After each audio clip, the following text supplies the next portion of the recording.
नमस्कार साथियों। आज अपन long run marginal cost curve यानी कि दीर्घकालीन सीमांत लागत वक्र का अध्ययन करेंगे। सबसे पहले अपन दीर्घकालीन सीमांत लागत के बारे में चर्चा करेंगे, यानी कि LMC long run marginal cost, यानी कि ये होती है equal to delta TC delta LTC upon delta Q। LMC equal to होता है delta LTC upon delta Q, जहाँ LMC क्या है दीर्घकालीन सीमांत लागत और LTC क्या है दीर्घकालीन कुल लागत, और डेल्टा का मतलब हो गया इसमें परिवर्तन चेंज, और Q क्या है उत्पादन की मात्रा।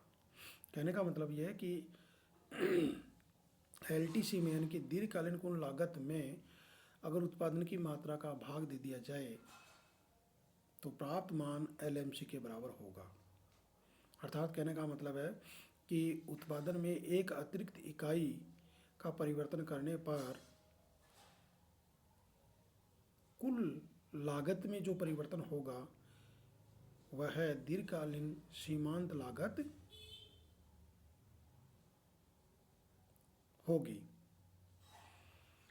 अब अपन LMC और LAC के बीच में क्या संबंध पाया जाता है इसको भी अपन देखेंगे। और देखिए LMC का जो डायग्राम होता है वो U आकार का होता है। LMC का जो डायग्राम होता है वो U आकार का होता है। अब इन दोनों के बीच में अगर संबंध देखें LAC और LMC में, LAC और LMC के बीच में अगर संबंध देखें तो देखिए, यानी कि जब LAC घटती है तो LMC LAC से कम होती है, अर्थात नीचे होती है, या इसको यूँ कह दीजिए कि LMC लेस देन LAC। और दूसरा संबंध है कि जब LAC स्थिर होती है तो LMC इक्वल टू LAC, यानी कि LMC यानी कि दीर्घकालीन सीमांत लागत और दीर्घकालीन औसत लागत दोनों बराबर होते हैं। कब होते हैं? जब LAC स्थिर होती है, दीर्घकालीन औसत लागत स्थिर होती है। और तीसरा जो संबंध है वो ये है कि जब LAC बढ़ती है तो LAC यानी कि दीर्घकालीन औसत लागत वक्र जब बढ़ता है तो दीर्घकालीन सीमांत लागत वक्र LAC से ऊपर होती है, अर्थात LMC greater than LAC, LMC greater than LAC, ये दोनों के बीच में संबंध था। अब देखिए अपन एक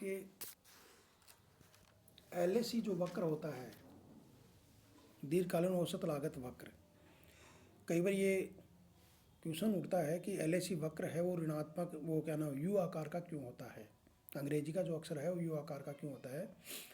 इसका कारण ये है कि इंक्रीजिंग रिटर्न टू स्केल, यानी कि LAC वक्र वो घटता हुआ क्यों होता है, नीचे की ओर घटता हुआ होता है इंक्रीजिंग रिटर्न टू स्केल के कारण, यानी कि बढ़ते हुए प्रतिफल के नियम के कारण, वर्धमान प्रतिफल के नियम के कारण LAC वक्र नीचे की ओर गिरता हुआ होता है।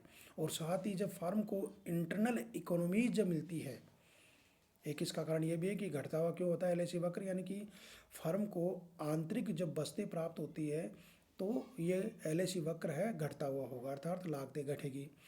और ये स्थिर क्यों होता है, यानी कि कांस्टेंट रिटर्न टू स्केल के कारण ये स्थिर होता है, ठीक है। और LAC बढ़ता हुआ क्यों होता है, ये डिक्रीजिंग रिटर्न टू स्केल के कारण बढ़ता हुआ होता है, अर्थात फर्म को जब आंतरिक अबचतें प्राप्त होती है आंतरिक अबचतें प्राप्त होती है तो LAC वक्र ऊपर की ओर बढ़ता हुआ होगा, अर्थात लागतें बढ़ेगी।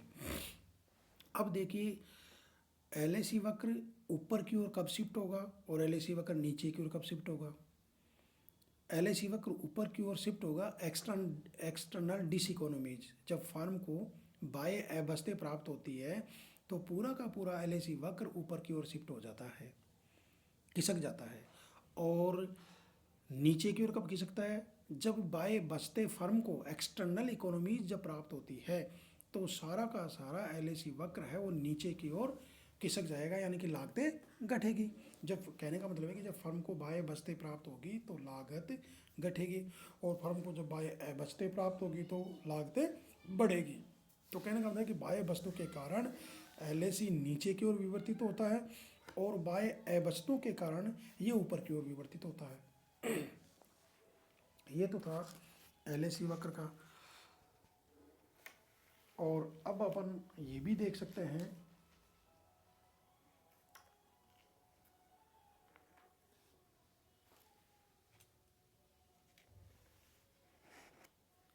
आप यहाँ ये देखिए एपी और एमपी, यानी कि पिछला जो चैप्टर था उसमें अपन ने एपी यानी कि औसत उत्पादन, एपीएल और एमपीएल, और एक होती है एसी और एमसी, एसी और एमसी। यानी कि देखिए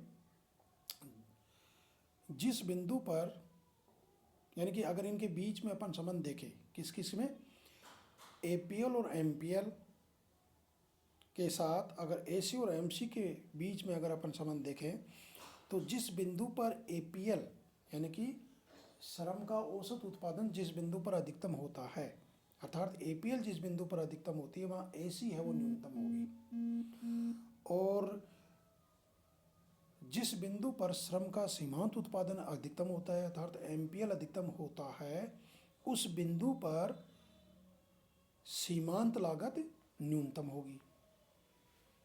यानी कि एपीएल मैक्सिमम है वहाँ पर एसी न्यूनतम होती है, और एमपीएल मैक्सिमम है वहाँ पर एमसी न्यूनतम होती है। यानी कि कहने का मतलब ये है अर्थात एसी एपीएल का उल्टा, एसी क्या है एपीएल का उल्टा, तथा एमसी एमपीएल का उल्टा होती है। इनको आप डायग्राम के आधार पर भी देख सकते हो, और वैसे भी इसका थ्योरी के रूप में मैंने आपको बता दिया है। अब देखिए साहब कि अब तक अपन ने यानी कि लागत किन किन लागत वक्रों का अध्ययन किया है वो देखिए। अपन ने STC, TVC, TFC, SSC, AVC, SMC, AFC और एलटीसी, एलएसी और एलएमसी इनका अध्ययन कर चुके हैं। तो देखिए इसमें एसटीसी, टीवीसी यानी कि short run total cost curve और total variable cost curve, STC और टीवीसी ये दोनों जो वक्र होते हैं वो अंग्रेजी के अक्सर एस के उल्टे आकार के होते हैं। टीएफसी जो वक्र होता है टोटल फिक्स्ड कॉस्ट यानी कि कुल स्थिर लागत वक्र है, वो क्षैतिज अक्ष के समानांतर पड़ी रेखा के रूप में होता है। और एसएसी, एवीसी, एसएमसी ये जो वक्र हैं ये अंग्रेजी के अक्सर यू आकार के कारण होते हैं, और इनके यू आकार का होने का कारण क्या है, यानी कि वर्धमान स्थिर और ह्रासमान प्रतिफल के कारण ये यू आकार के होते हैं। और एएफसी जो वक्र होता है वो रेक्टेंगुलर हाइपरबोला की तरह होता है, आयताकार अतिपरवलय की आकृति का होता है। अब ऐसे ही आप लीजिए एलटीसी वक्र, यानी कि एलटीसी जो वक्र है उसका अपन ने अध्ययन किया है। एलटीसी जो वक्र है वो अंग्रेजी के अक्षर एस के उल्टे आकार का होता है, और ये जो एलटीसी जो वक्र होता है ये मूल बिंदु से प्रारंभ होता है, क्योंकि दीर्घकाल में उत्पादन बंद होने पर कुल लागत शून्य होती है। इसलिए एलटीसी वक्र क्या है कि मूल बिंदु से प्रारंभ होता है, और एलटीसी वक्र प्रारंभ में घटती दर से बढ़ता है तथा बाद में बढ़ती हुई दर से बढ़ता है। ठीक है, तो एलटीसी जो वक्र है उसका आकार कैसा होता है, अंग्रेजी के अक्षर उल्टे एस आकार का। एक एलएसी वक्र है, एलएसी वक्र अपने यू आकार का अध्ययन किया है। एलएसी वक्र का आकार कैसा होता है, यू आकार का होता है, और ये यू आकार का क्यों होता है इसके बारे में अपन ने चर्चा कर चुके हैं। दूसरी बात, एक है एलएमसी वक्र, ये भी यू आकार का होता है।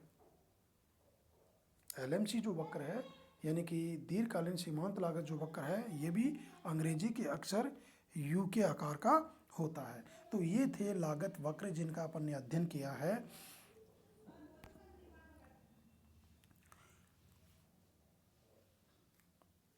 अब अगर अपन ये देखें यानी कि देखिए दीर्घकालीन सीमांत लागत और दीर्घकालीन औसत लागत का अपन ने वो संबंध देख लिया। वैसे ही अब अगर अपन देखें तो एसी और एमसी का संबंध भी देख सकते हैं, यानी कि एसी और एमसी में भी संबंध देख सकते हैं। इसमें क्या संबंध होता है कि जब ए सी घटती है तो एम सी उससे कम होती है।